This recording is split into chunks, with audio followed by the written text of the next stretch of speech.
மாண்புமிகு தமிழக முதல்வர் அவர்களின் உத்தரவின்படி போதையில்லா தமிழகத்தை உருவாக்க வேண்டும் என்பது இப்பொழுது இன்றியமையாத ஒரு விஷயமா இருக்கு. ஸோ அப்படி அந்த போதையில்லா தமிழகத்தை உருவாக்க பல கட்ட முயற்சிகள் நடந்துட்டு வருது. நீங்க பார்த்துருப்பீங்க, கடந்த ஒரு மாசமா காவல்துறை ரொம்ப தீவிரமா எங்கெங்கெல்லாம் போதைப் பொருட்கள் கிடைக்குதோ அது எல்லாத்தையுமே சீஸ் பண்ணிட்டே இருக்கிறாங்க.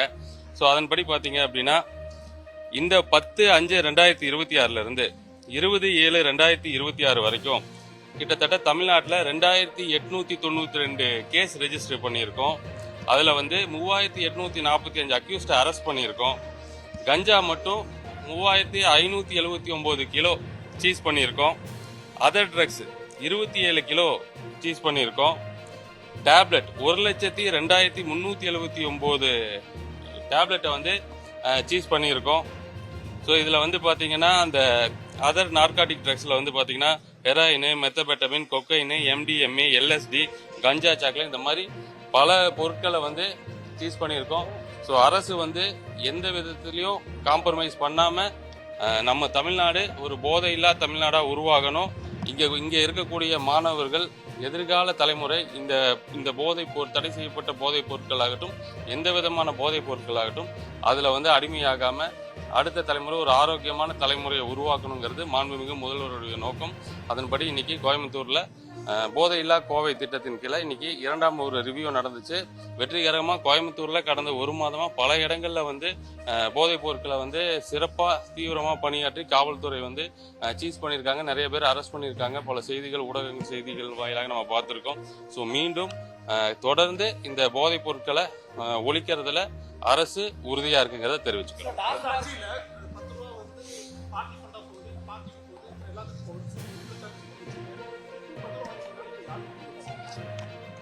அது பல இடங்கள்ல குறைஞ்சிருச்சு. அது சில செய்தி ஊடகங்களில் கூட இப்போ 5 ரூபா ஆயிடுச்சு, சில இடத்துல 3 ரூபா தான் வாங்குறாங்கிற செய்திகள்ல கூட வந்துட்டு இருக்குது. இது நோக்கம் என்னன்னா அதை முழுசா ஒழிக்கணுங்கிற நோக்கத்துல தான் இப்போ வரைக்கும் அரசு இயங்கிட்டு இருக்குது. இல்லைன்னா இதை பத்தி பேசியிருக்க வேண்டிய அவசியமே இல்லை. ஏன் இதை பத்தி பேசணும்னா இப்படி நடந்துட்டு இருக்கிறத தடுக்கணும், குறைக்கணும் அப்படிங்கறதுக்காக தான் அரசு இப்படி ஒரு முயற்சியை தீவிரமா எடுத்துட்டு இருக்குது. நீங்க இன்னொரு 3-4 நாள் அல்லது 27ஆம் தேதிக்கு பிறகு இந்த பிரச்சனைகளை தீர்க்கறதுக்கு இன்னொரு நடவடிக்கை எடுக்க போறோம். பாருங்க,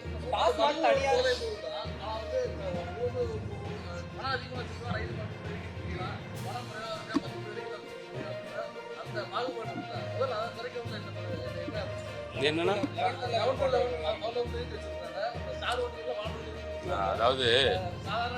அதாவது அந்த கடைகள் ஏன் உருவாக்குனாங்கன்னு ஃபர்ஸ்ட் நம்ம தெரியணும். அதாவது வெளிநாட்டில இருந்து தொழில் செய்ய வரவங்களுக்கு இந்த வகையான அந்த வசதிகள் தேவைப்படுறதுனால தான் குஜராத் போன்ற பகுதிகளில் கூட ஒரு இடத்துல மட்டும் நீங்க அதை பயன்படுத்திக்கலாம்னு ஒரு ரூல் இருக்குல்ல. ஸோ அந்த அடிப்படை தான் அது. ரொம்ப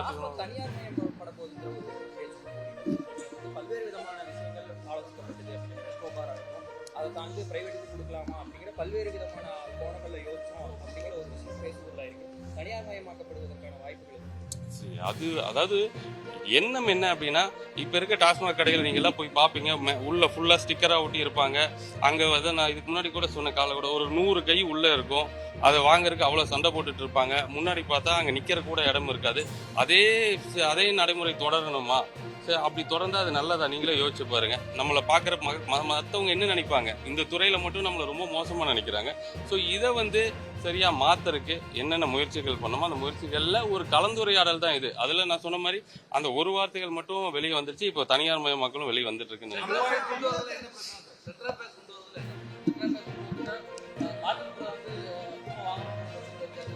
டெட்ரா பேக் கடந்த முறை கொண்டு வர முயற்சி பண்ணும்போது ஒரு பெரிய ஒரு விமர்சனம் வந்துச்சு. என்னன்னா அந்த பேக் கவர்ச்சியா ஃப்ரூட்டி பாக்ஸ் மாதிரி ஒரு கவர்ந்து இருக்கக்கூடிய ஒரு நோக்கத்தில் இருக்கு. அது குழந்தைகள் பார்க்கும்போது அது மேல ஒரு ஆர்வம் வரும் அப்படிங்கிற நோக்கம் தான். பட் அதுக்கு மாற்று வழியை கண்டுபிடிச்சிட்டு இருக்கோம். அமைச்சர்கள் எம்எல்ஏக்கள் பெயரை பயன்படுத்தி ஏன்னா ஏதாவது நல்ல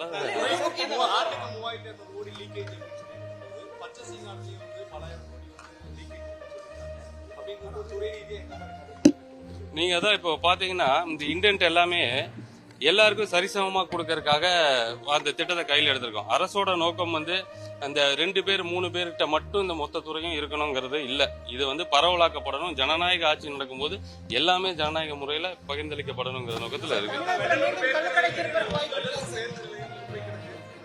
வெள்ளலூர் பேருந்து நிலையம் சீக்கிரம் முடிஞ்சிச்சு, அது நடைமுறைக்கு வரப்போகுது.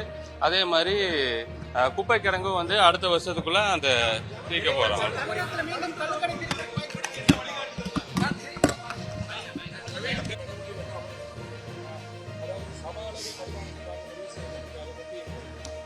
அது வந்து அதான் சம அளவில் வாங்கப்படும்னா கன்சியூமர் முடிவு பண்ணணும். அவங்க என்ன வேணுங்கிறத அவங்க முடிவு பண்ணுங்கிற ஒரு அடிப்படையில் முதல் கட்டமாக எல்லாருக்குமே ஈக்குவல் இன்டென்ட் கொடுக்கறதுக்கான முயற்சிகள் எடுத்திருக்கோம். அதுபடி தான் இன்னைக்கு அதெல்லாம் பண்ணியிருக்கோம்.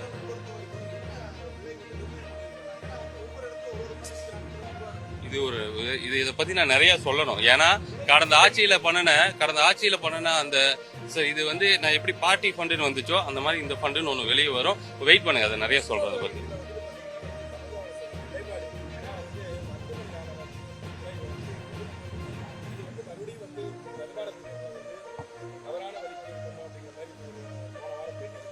அரசுக்கு அப்படி ஒரு முடிவு இல்லை. அந்த டிஸ்கஷன்ல அப்படி ஒரு வார்த்தைகள் வந்துச்சு. முடிவு இருந்தா ஓப்பனா அறிவிச்சதுக்கு அப்புறம் அது எதிர்ப்பு வரும்போது அதை பேசலாம். மக்களுக்கு எது சரியோ அதை பண்றதுக்கு தான் இந்த அரசு இருக்கு. அவ்வளவு 2 மாசம்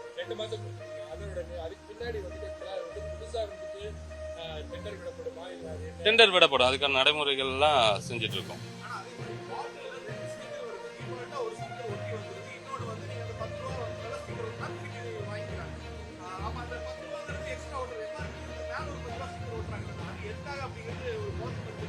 என்ன இவ்வளவு நாளா இருக்கீங்க, எவ்வளவு பேட்டியில சொல்லியிருக்கோம்.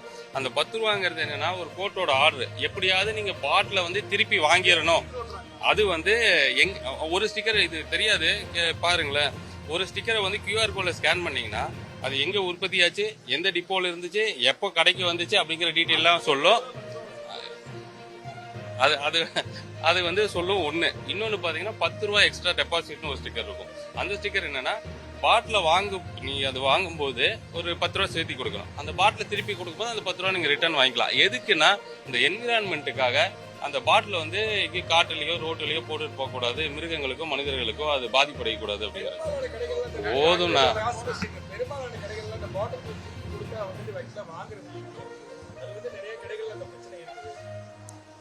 வாங்குறது இல்லைங்களா? நானா கேட்ட கடையெல்லாம் வாங்குறதுன்னு சொன்னாங்க.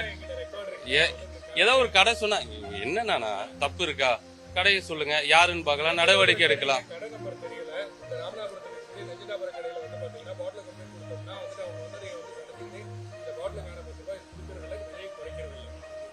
அடுத்த தடவை நீங்க போகும்போது அந்த நம்பரை மட்டும் நோட் பண்ணிட்டு சொன்னீங்கன்னா நிச்சயமா நம்ம நடவடிக்கை எடுக்கலாம். அவங்க மேலே நடவடிக்கை எடுக்கலாம்.